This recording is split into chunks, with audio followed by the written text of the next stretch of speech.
And we did get a ton of questions. Some of the questions that you guys were asking are going to be more related to some of our next speakers. So up next, we have Eddie Sanders talking about PROs. Make some noise for Eddie Sanders.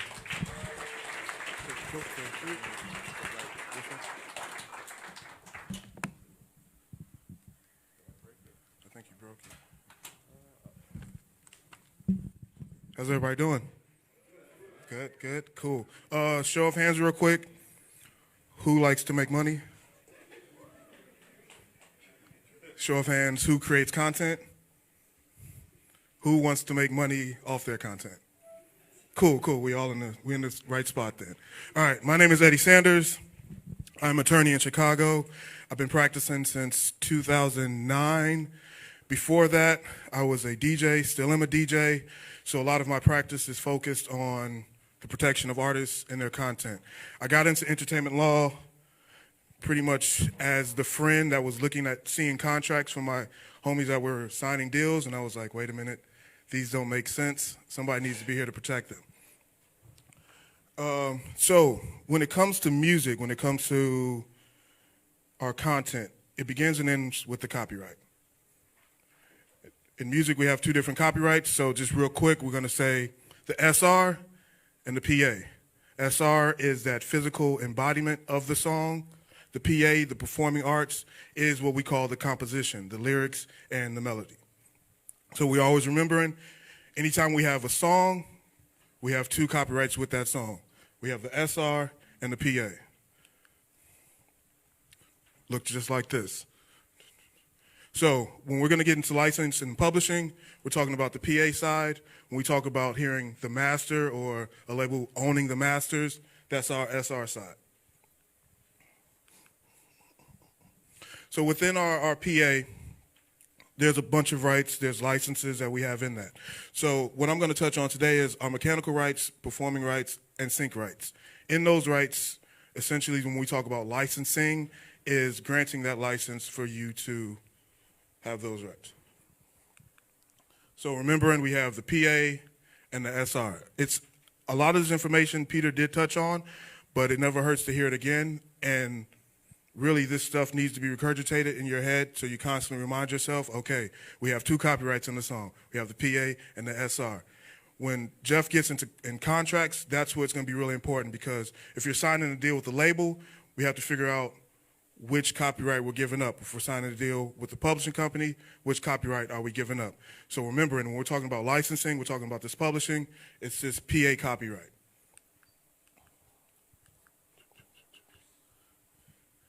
Can I hit you with a cool? All right, we can skip through this one. So this is just the SR. I always have both, just so you know. Sound recording, we'll get into it when we talk about sound exchange, because that's when we get into our digital performance rights and our sync rights. So remember again, PA and the SR.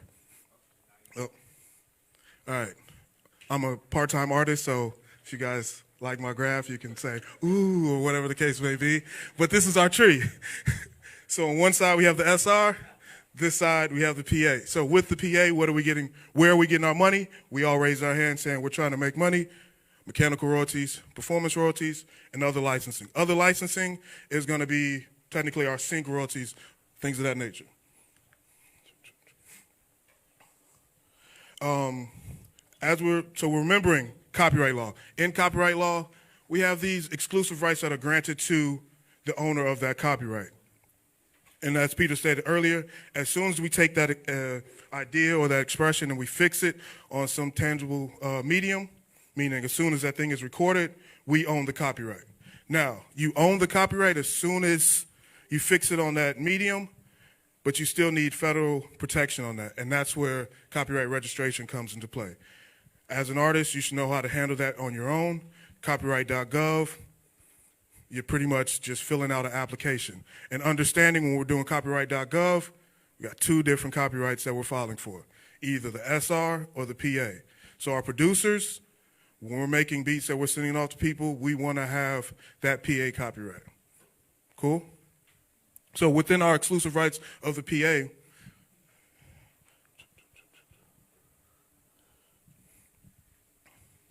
some examples: right to distribute, right to create derivative works, right to display, right to reproduce, right to perform.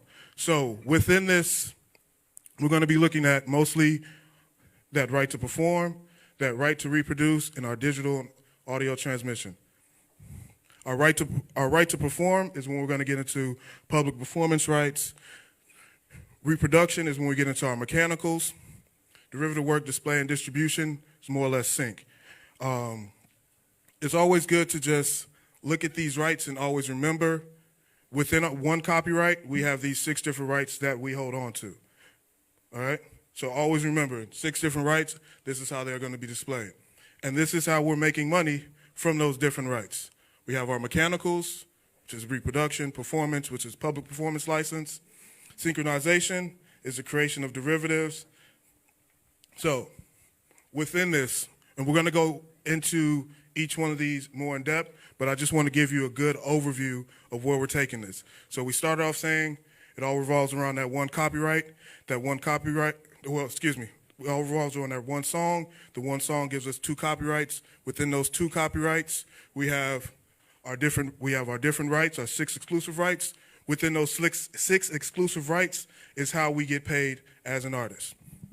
When labels come in, when publishers come in, they are asking for the right to hold that copyright or to either license that copyright or whatever the case may be. It's all revolving around our copyright. So our different organizations that are put in place to help us actually collect these royalties, because the thing is, even though you're making the money, somebody has to pick it up for you. All right? If you're not signed up with your BMIs, that money's just sitting there. If you're not signed up with your sound exchanges, that money's just sitting there. If you're not in contact with Harry Fox and these different agencies, that money is just sitting there. So we have to understand where our money is going and where to pick it up from. So when we're talking about mechanicals, that's our Harry Fox agency. We're talking about public performance, that's when we're going to get into ASCAP, BMI, CSAC. We're talking about digital audio, sound exchange. Derivatives, that's going to come when we're talking about sync deals. So there's no real organization that handles sync deals. Sync deals is between you and that third party that's essentially using your content. So, do you guys like the colors and things? I'll put some time into this. So we, all right? You know what I'm saying? Cool. There we go. So we got Harry Fox agencies taking care of our mechanicals. As Peter stated earlier, we're talking about that 9.1 cent rate. Public performance, that is going to be generated based off the number of plays, little crazy calculation they put together to try and confuse us so we don't really know how that money is earned, but CSAC, BMI all put together that calculation.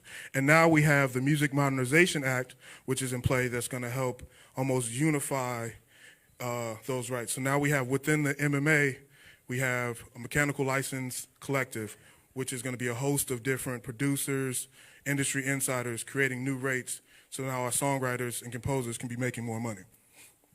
Digital performance, we'll get into sound exchange. Synchronization, as you see, they're shaking hands making that money because it's just a hand-to-hand transaction. It's literally, I'm a filmmaker, I want to put out a movie, you have a great song, I want to put that song with you, we make a deal. It is not a separate agency that creates a rate for how much the sync deal is for. So again, let's remember mechanical royalties, performance royalties, sync royalties. That's most of our 3 main sources when it comes to licensing. We always want to know, we never want to leave any money on the table, correct? We just want to make sure we get it all. So if you're signed up with your PROs who handle collection of performance royalties, they're not going to be collecting your mechanical royalties, nor will they be handling syncs for you. If you have somebody collecting your mechanicals, odds are they won't be collecting your performance royalties. Are we familiar with a company called Tune Registry? Anyone? If not, as artists, let's look into it. Tune Registry is a new company, new service that will actually help collect from all those different agencies for you. They will collect from Sound Exchange, they will collect from Harry Fox, and they will collect from, if you're signed up with BMI or ASCAP, which one.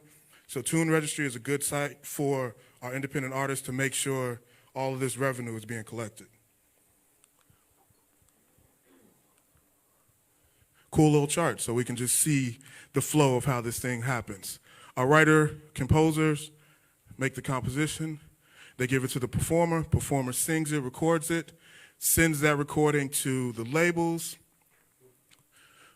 Labels collect, send money back to Harry Fox. Mechanical royalties come in, streaming comes in, goes to our mechanical license servicing, back up to our publisher, who then pays the composer.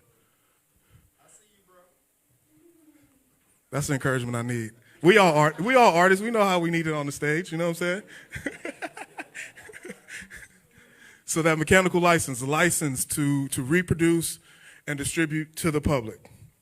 When we get into mechanicals, now we're in the digital era of music, right? So mechanical licensing at first was only considered the reproduction of a song. So that would be when I press up a CD, that is a reproduction of that CD. So I'm making 1,000 copies, 10,000 copies, whatever the case may be.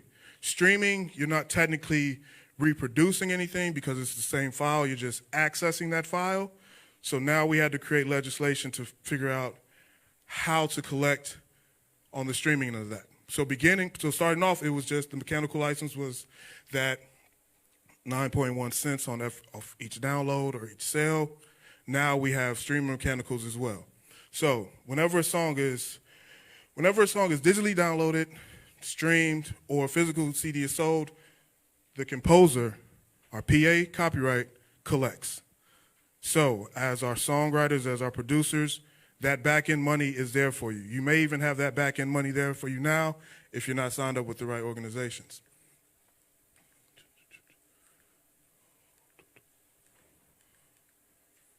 Cool. So just to give you an example of how these mechanicals work. I got my pops in attendance, so I went with some old school music for her. All right, so we have Ashford and Simpson. They write a song, Ain't No Mountain High Enough. I believe they wrote this in 64, 65. So they write the song. Then Marvin Gaye comes out with his version, 1967. So the sound recording is owned by Motown, but the PA copyright is owned by Ashford and Simpson. So every time a version of this Marvin Gaye song is sold or digital download, Ashford and Simpson collects mechanicals. Cool? Then Diana Ross in the 70s came out with a version of Ain't No Mountain High Enough. Ashford and Simpson still own the PA copyright in that. Motown owns the sound recording. So every time the Diana Ross version of Ain't No Mountain High comes out, 9.1 cents. Then Michael McDonald in 2003 came out with a version of Ain't No Mountain High Enough. Still, Ashford and Simpson owning the PA copyright, Motown now owning the sound recording. So we're seeing this generational wealth or legacy that you can create when you are in ownership of your copyright and understand. We're talking about a song that was created in 1967 that they're collecting royalties on from a song from 2003. So that is why it's very important as artists to understand what we're in ownership of and not just giving this away freely. Because it gets even better. American Idol does a version of Ain't No Mountain High Enough. Ashford and Simpson still collecting mechanicals off of that. Then Amy Winehouse comes out with a version. But in this version, we had to get actual sample clearance. We'll get into sample clearance a little bit more too. But even in that aspect, Ashford and Simpson, owning that performing arts copyright, is going to collect from a 2006 song. So we're going back to 1960, and still in 2006, they're making money off this. So understand our artists, it's 2019, we're thinking long-term here, big play. Streaming is one of the greatest inventions in music. It's going to be here for a long time. So that money is always going to be accruing for you. So let's make sure we understand our copyrights. Now, when it comes to streaming mechanicals, so now I said earlier when it was an actual download or actual physical sale, then we already know it was at 9.1 cents on each one. They had to come up with a method to figure out how to pay mechanicals off streaming. So this is how they do it. Each month, they look at how much money, so we'll take Spotify, for example. End of the month, Spotify says we've made $2 million off streaming.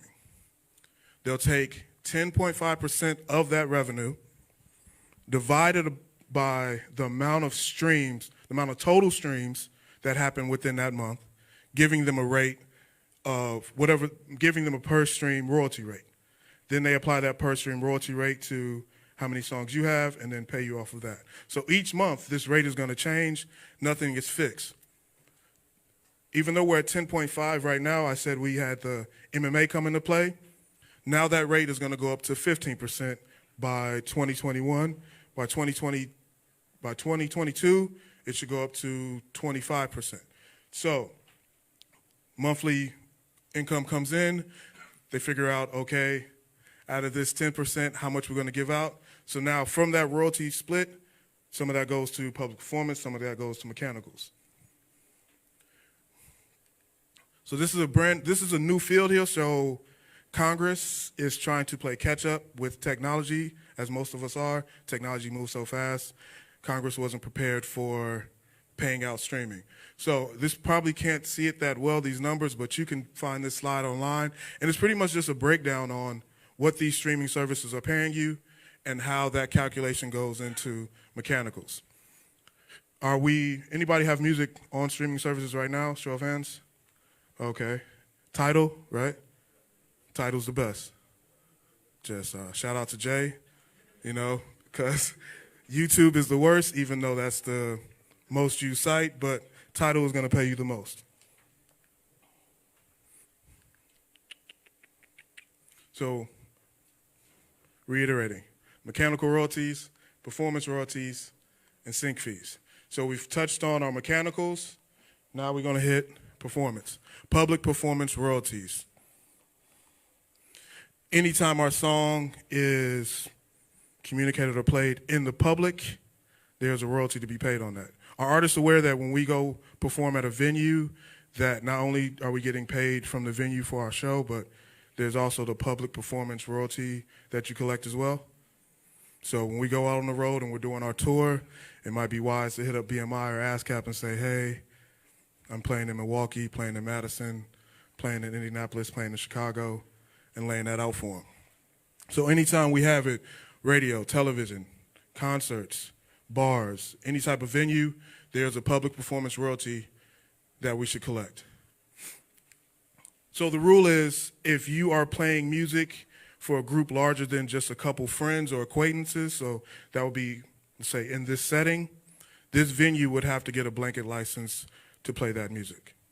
So it is on the venue to go to ASCAP or BMI, and they'll lay out the fees depending on how big the venue is, different factors of that, and they have to pay that rate. It's not on the artist to get the blanket license.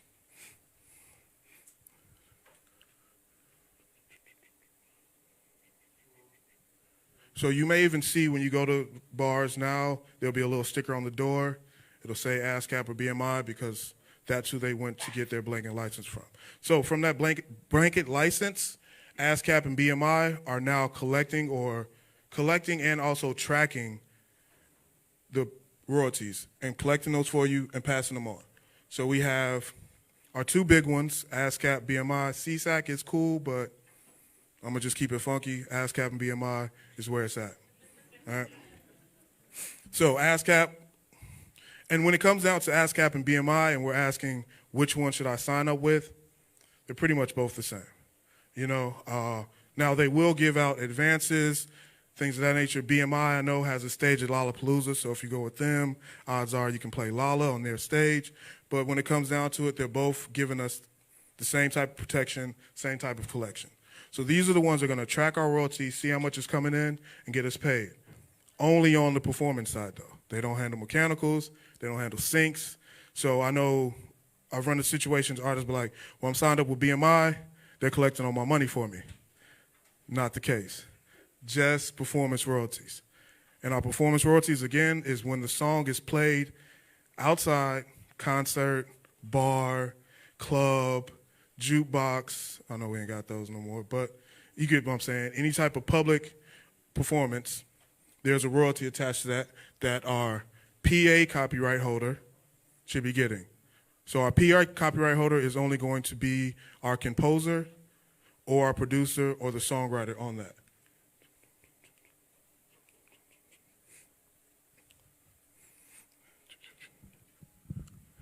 So again, mechanicals, performance, sync. All right. So from mechanicals, we also want to touch on the sample license. I know we had the question on who's it on to get the sample cleared, things of that nature. Let's get back to it. We have the one song. With that one song, we have 2 copyrights. We have the composition and we have the master. Recently, Logic tweeted out that he was mad about sampling and that he hates it. He doesn't think people should get paid for it. Excuse the French, but that's bullshit. He is a very large artist, and getting clearance on his end is very easy. As a lawyer and a lawyer that works with a lot of producers, that is part of my job, to get sample clearance. Sample clearance means I have to essentially get 2 different licenses. We have to get the master, we have to get the composition. If we're taking directly from the song and doing some manipulation or some sample there, then we need 2 licenses. If we're actually replaying the sample, then we're just looking at the composition license. Shout out to James Brown, Godfather of Soul. Probably hands down the most sampled artist out there. So again, we're getting back to generational wealth. Every time one of his songs is sampled, he now owns a percentage of that publishing in that new creation. So that number is way off after I checked.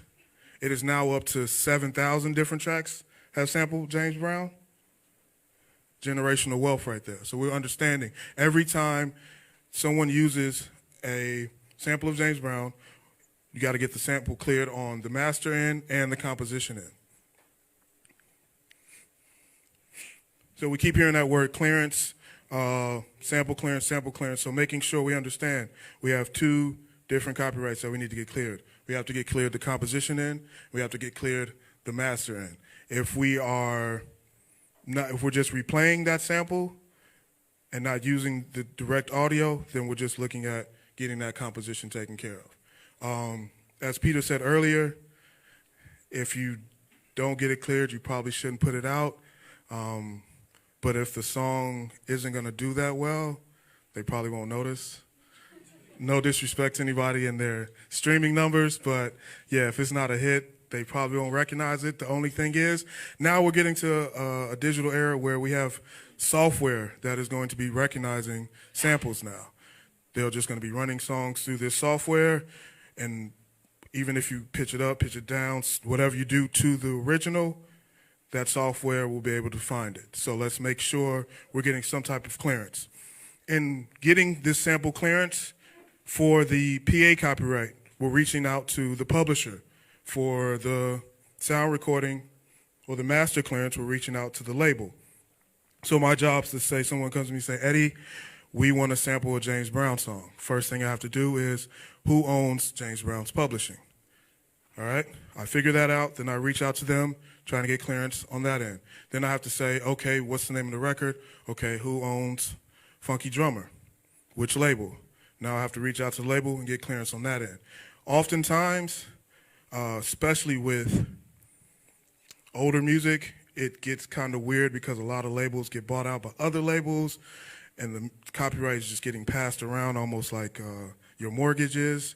So it's hard to find that original source.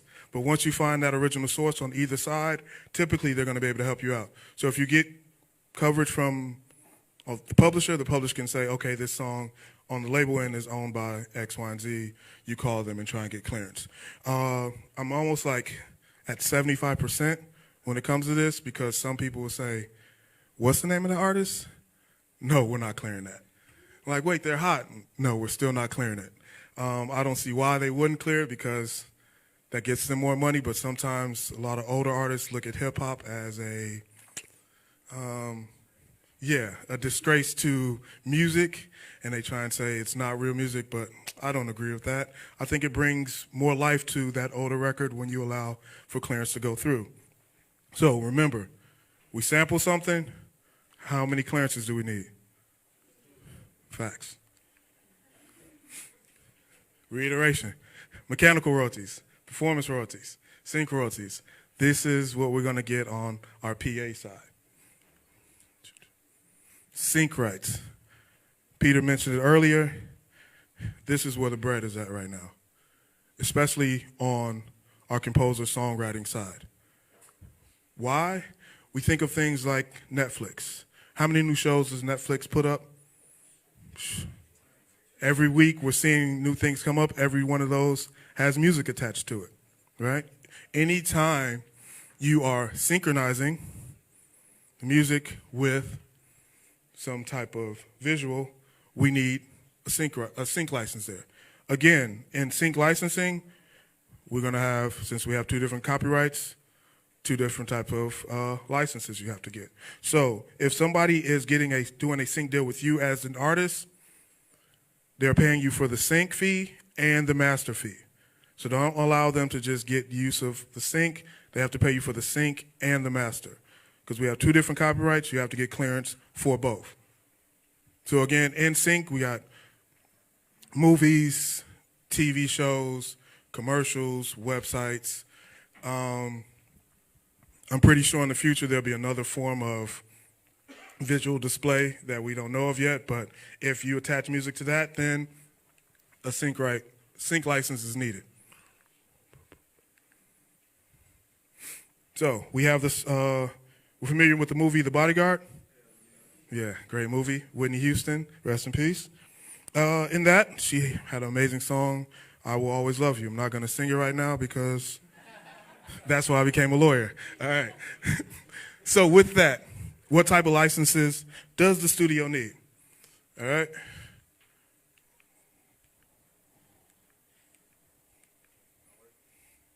They just be playing me sometimes, man. There we go. So we want to put that song in the film, right? So we're going to need a sync license because the composition is being synced with the scene in the movie, right? We want to put that song onto the Bodyguard soundtrack. Now we have to pay, or as we're speaking from the artist's perspective, now they have to get the mechanical license for you. So you're getting paid on that end as well. Who is getting paid? This is where it flips. It's no longer Whitney Houston getting paid because she just owns the sound recording copyright. This money is going to Dolly Parton because she is the original author of I Will Always Love You. So Dolly Parton and her publisher are getting paid for that mechanical license and that sync license. Now, if that song, even if Whitney Houston's version is played on the radio, Dolly Parton is still getting paid. So if another version of I Will Always Love You comes out, let's say Rihanna wants to put a little funky twist on it, Dolly Parton is still getting paid on that. Are we familiar with Sound Exchange? Show of hands. Are we signed up with Sound Exchange? Okay. If we're making music and it's being played on the internet, we need to be signed up with Sound Exchange. Sound Exchange is collecting that digital performance royalty. Now, this is where it flips, and we've been talking about the PA copyright for so long. Sound Exchange is collecting and paying out to the performing artist. So, in that situation again, if the song is now played on Pandora, Whitney Houston is getting paid as opposed to Dolly Parton because now we're paying for the master, the actual sound recording copyright, okay? So Sound Exchange is only collecting that digital performance royalty. So that royalty is only going to our performing artist and not our composer. Now, there are situations where that, now let me repeat that again. So our featured artist is the main one. So we're only looking at, good example, let's say Travis Scott, Sicko Mode. We have Drake on that record. Travis Scott is the featured artist. So that song is registered under Travis Scott. Now, in the dealing between Travis Scott and Drake, when they do the contract, a percentage of his Sound Exchange royalties will then go to Drake, but it is set up for the featured artist to want to be paid, and then it's up to the featured artist to determine how they're going to distribute those royalties. So it's three different places that Sound Exchange is collecting from. Our non-interactive webcasters. So we understand the difference between interactive and non-interactive. Interactive is me going on Tidal, hitting the song. Interactive, because I chose that. Non-interactive is Pandora because it's typically like a radio station. You're not actually choosing the record. They're doing it for you. They're also collecting from satellite and digital cable. So that is our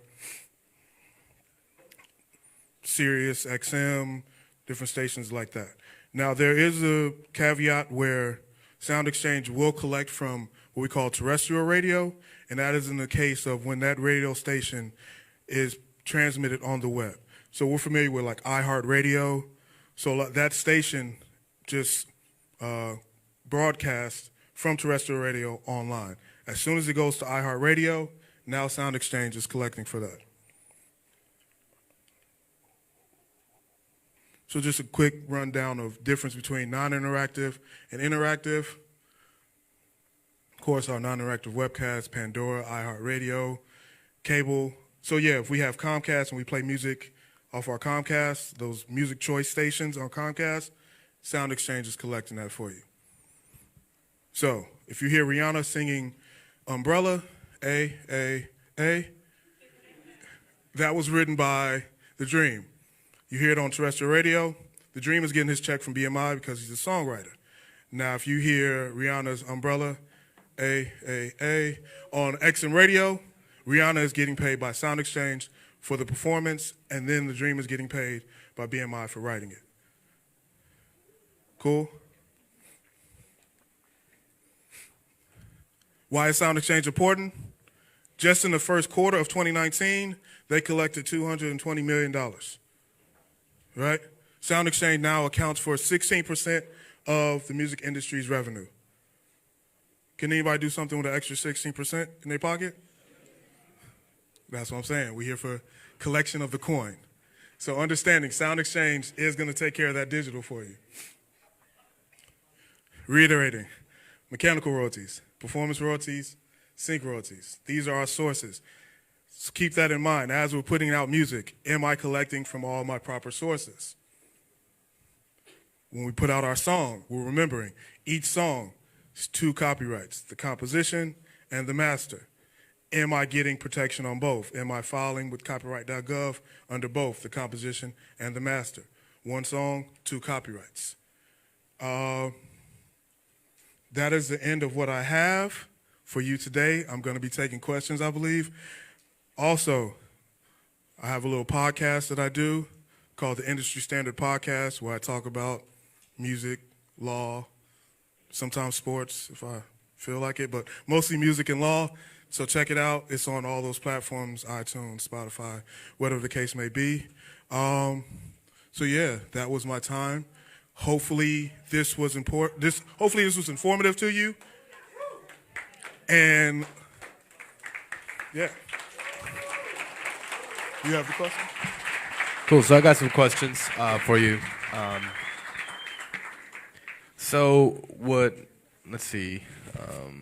Would the best practice be to have your songs registered with Tune Registry, Sound Exchange, Music Reports, and Harry Fox Agency to make sure you're receiving all possible income? Yes. Yeah, so Tune Registry is, so you still have to have set up on your BMI, still setting up on BMI, still setting up on Sound Exchange, having your account with Harry Fox. But Tune Registry is that one source that's going to collect from all of them for you, and you just go to them as opposed to having to figure out from the other 4 or 5 different agencies.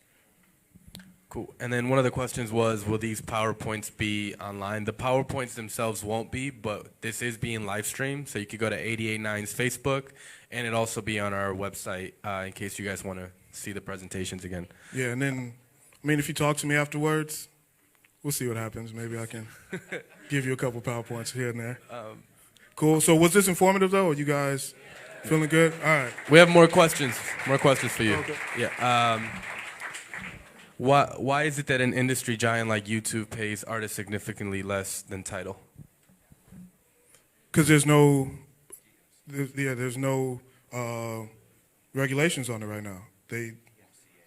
DMCA. Oh yeah, what was it? Digital Millennium Copyright Act. Yeah. So that's why we have this new, and also the MMA coming into play. Now we're going to have that collective to come in and say, no, you can no longer pay these horrible rates. We're going to have one standard for the rate and moving forward. YouTube was able to come in, and for the longest, they've never acted as a music source, they've always been, oh, we'll just do videos, even though music is mostly attached to those videos. So they've fallen under that caveat of, hey, we're not actually a music streaming service, so they can pay a lower rate. Cool. Next question is, why does Sound Exchange collect, all right, this question's weird. I think what they're trying to ask is, why is it that Sound Exchange collects the money for them and not TuneCore, Stem, or DistroKid? Like their distribution company.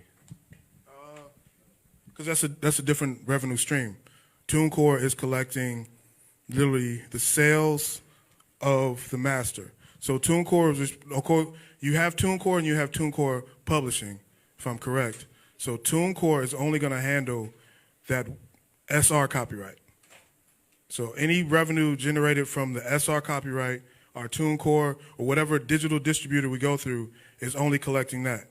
We then need to set up for someone to collect the PA side of it, the publishing side. So TuneCore is only going to handle our SR, and then TuneCore Publishing will handle PA collection. Cool. And then last question is, so as a DJ, how can publishing and performance rights apply to me? Is it lucrative if songs are being made into new versions, as in remixes? The public performance and the remixes are kind of separate, but as a DJ, you really don't even worry about the public performance unless you are going to rent a trolley and go up and down the street playing music off the trolley or something like that. You're fine. Whatever venue you go into, it's up to that venue to make sure they have public performance. Now, if we're creating remixes, now we're getting into derivative work. And now we know with derivative work, we have to get the license from the original copyright owner. So making sure when we're creating these remixes that we don't get sued like our Girl Talks and Flostradamus because they feel like, oh, we're just creating a brand new copyright.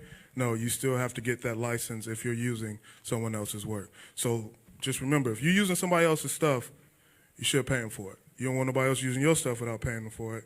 So that's just common law there. That's the last question. We good? All right. Hey, so thank you guys for having me. Make some noise for Eddie Sanders. One last thing before I get out of here. I'm so thankful that you guys came out here on a Saturday. It's showing intent that you guys really are trying to do this and actually have a career in music. I didn't know the Milwaukee scene looked like this. So as a fellow Midwesterner, I support you guys, and whatever I can do to help build your careers, let me know, and I'm here. Cool. Woo! So just to keep it going, just for time,